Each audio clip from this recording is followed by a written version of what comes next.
Assalamualaikum warahmatullahi wabarakatuh. Perkenalkan, nama saya Najib Fatih Fadila dengan NPM EF2511000076.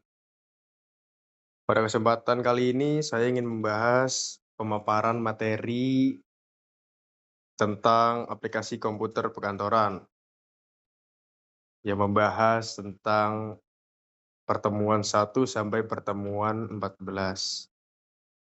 Dimulai dari pendahuluan. Aplikasi perkantoran merupakan perangkat lunak yang digunakan untuk membantu pekerjaan administrasi, pengelolaan data, penggunaan dokumen, presentasi, dan komunikasi di lingkungan perkantoran. Dengan adanya aplikasi perkantoran, pekerjaan menjadi lebih efektif, efisien, dan terorganisir. Lanjut pembahasan ke sesi 1 dan sesi 2 mengenai pengenalan komputer. Pengertian komputer. Komputer adalah alat elektronik yang mengelola data menjadi informasi, hardware dan software. Hardware itu sendiri adalah perangkat lunak komputer yang tidak dapat dilihat atau disentuh. Sedangkan hardware adalah perangkat yang mewakili bentuk fisik, bisa disentuh dan dilihat. Lanjut ke pembahasan sesi 3 dan 4, yaitu membahas tentang Microsoft Word. Isi dari Microsoft Word itu sendiri adalah surat resmi, lalu mail merge. Pengertian surat resmi itu adalah surat yang digunakan untuk keperluan formal oleh pihak tertentu.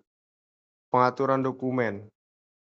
Pengaturan dokumen itu sendiri digunakan margin dan spasi yang tepat, lalu pilih format yang konsisten, gunakan header dan footer.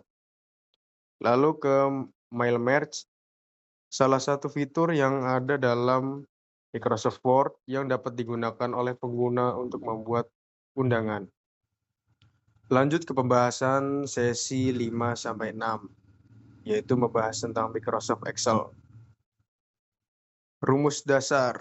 Rumus dasar Microsoft Excel itu sendiri adalah sum, average, count, akunta, if. Lalu pengelolaan datanya memudahkan mengelola angka, lalu ada grafik. Bentuk gambar merupakan kerangka yang dapat membantumu dalam memvisualisasikan data-data. Lalu masuk ke sesi 7 dan 8, Microsoft PowerPoint.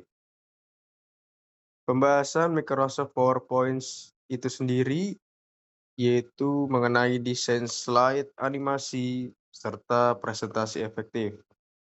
Desain slide sendiri merupakan sekumpulan elemen yang dapat diterapkan pada slide dalam presentasi.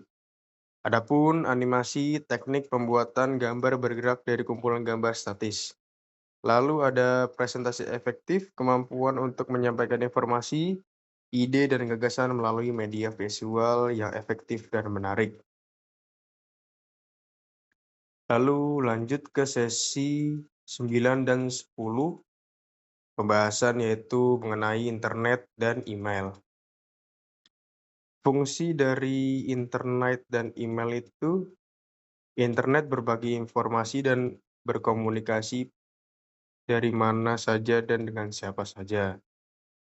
Lalu sedangkan email resmi yaitu email formal yang dikirim secara individu yang berwenang maupun ke pihak organisasi. Lalu ada Google Drive. Google Drive itu sendiri adalah layanan penyimpanan aman yang disediakan oleh Google. Lalu lanjut ke pembahasan sesi 11 dan 12. Membahas tentang aplikasi pendukung, yaitu ada Canva, PDF, dan Google Workspace.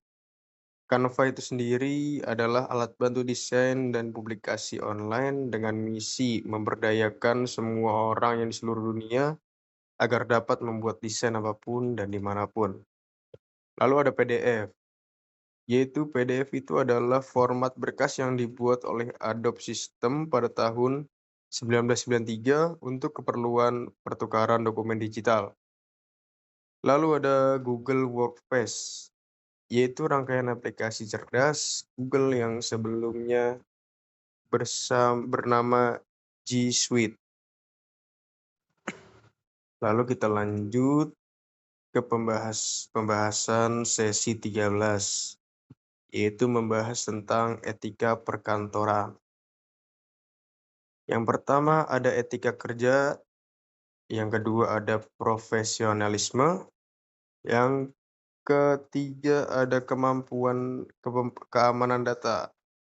Etika kerja yaitu pedoman perilaku yang menentukan apa yang boleh atau tidak dilakukan di tempat kerja. Profesionalisme yaitu mutu, kualitas, dan tidak tindak yang merupakan ciri suatu profesi atau orang yang profesional. Keempat ada keamanan data,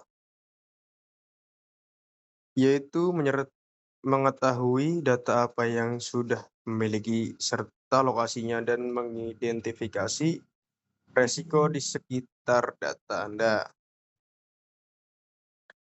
Lalu masuk ke pembahasan terakhir, yaitu kesimpulan.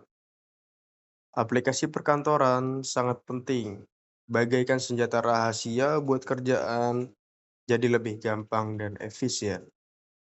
Meningkatkan efisien kerja dengan cara: 1. Otomatisasi tugas. 2. Kolaborasi tim. 3. Akses data dari mana saja. 4. Penghematan waktu. Lalu kita masuk ke pembahasan lebih ke terakhir, yaitu saran dan masukan. Yaitu perbanyak praktik membuat proyek kecil eksperimen dengan fitur belajar dari tutorial. Lalu ada studi kasus nyata, contohnya analisis data, presentasi bisnis, serta proyek tim. Begitu saja yang bisa saya dapat sampaikan pada pertemuan hari ini. Bila ada salah-salah kata mohon dimaafkan, karena manusia itu sesungguhnya tempat bersalah, bukan orang yang selalu benar.